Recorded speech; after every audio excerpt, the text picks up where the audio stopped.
What is the greatest feud you have? Is it Musburger or is it Buck? Is it Joe Buck? Like throughout season 1 of Brockmire, you feuded with Joe Buck. He's much more successful than you are. He's not a minor league. Easy. Exactly. I know. Yeah. But it's I suppose that's true, but only because he steps on people and doesn't care who it hurts and who he runs through. I have more of a love-hate relationship with Joe Buck and just kind of a pure hate relationship with Brent Musburger. So it was love-hate with Joe Buck because you admire him, but you're also jealous. Well, we came up together, in St. Louis, and so I love Joe. I was a groomsman at his wedding. Oh, really? Okay, Yes. I don't remember that from season 1. Were you a groomsman at his wedding? I was, yes. We talked about it, and but That is a complete and utter lie. He has been saying that ever since my first marriage, which is over now, thanks in large part to some of the stuff I've had to deal with him. Is this Joe Buck? Oh my God! We found him at my first wedding in the bathroom, a mound of coke, and almost ended the marriage night 1 thanks to some of the stuff he did at the reception. Typical of Buck. First of all, hi Joe. Can you let me have this? Do you have to appear everywhere? Is my appearance on Dan LeBatard something now you have to be on? Don't you have a supermarket opening you need to get to, or aren't you due at the bowling alley? I'm trying to save my name. Everywhere I go, people have a Jim Brockmire just said this about you, a Jim Brockmire just said that. So I'm just trying to defend myself. I'm so tired of the petty jealousy and the whole. I worked hard. You didn't. You had the meltdown. I didn't. You didn't have the drug problem? I tell you He's got a drug problem. I know you didn't have the drug problem. Well, I didn't. Well, I did, but I got past it.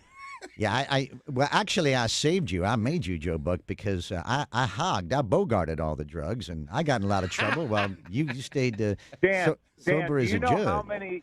Do you know how many interventions I've been to for Jim? I think it's like 7. Actually, 8.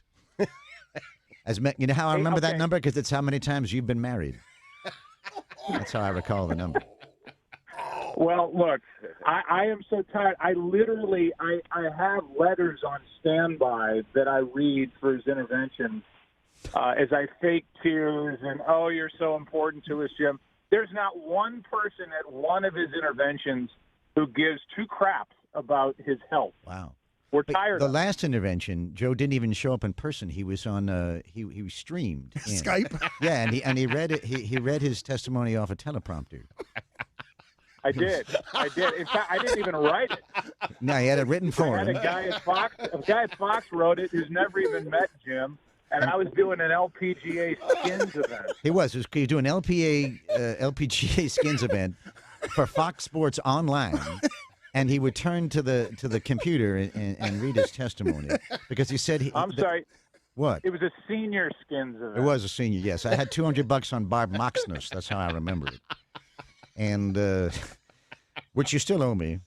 And he says that he said how he needs eye contact is how he connects with his audience. That's how he started off the intervention. I'm giving this room full of losers that have congregated for Jim's 8th intervention, some of my best material, and I'm not getting one laugh from anybody that I can detect on the other end of this Skype. He didn't get one. You know why I didn't get one laugh? You know how he let off? This is the joke he let off with. Usually people laugh at that. That's why I get paid the big Joe Bucks. That's what the big line he went with. Tell me that's not great. Yeah, that was God's goal, Joe. Right, and yet this man calls every sporting event in America, and I can't get a job at McDonald's. I don't understand it. Joe, look, when you lock a booth from the inside and don't let anybody in while the whole thing comes crashing down around you, you get what you deserve. Yeah, I did that once. You make a mockery of broadcasting like 5 times a week. I mean, congratulations on your ability to come off as a homer and a hater all at the same time to every possible team you're talking about. Congratulations on your ability to talk like a complete automated clown 24/7. Nobody talks like this. in the broadcast business or in real life. I'd like a skinny vanilla latte, please. I'm Jim Brock. Just put Jim on the cup.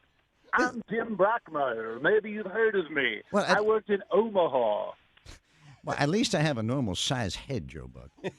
I mean, like some worst nightmare, Max Headroom come to life.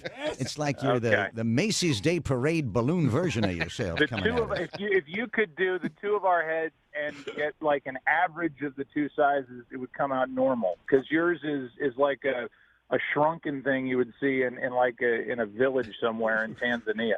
What are you talking about? What does that mean? He accused you of a shrunken You voodoo have a head. little head. You have I a have small a big head. Get over it. Yeah, all right, hold on. Let me separate you two for a second. Between big and enormous. You have an enormous head, Joe. All right, hold on a second. In every way, every possible sense of the word. Right, metaphorical big head, Yeah. actual physical big head. Things orbit Joe's head. That's right.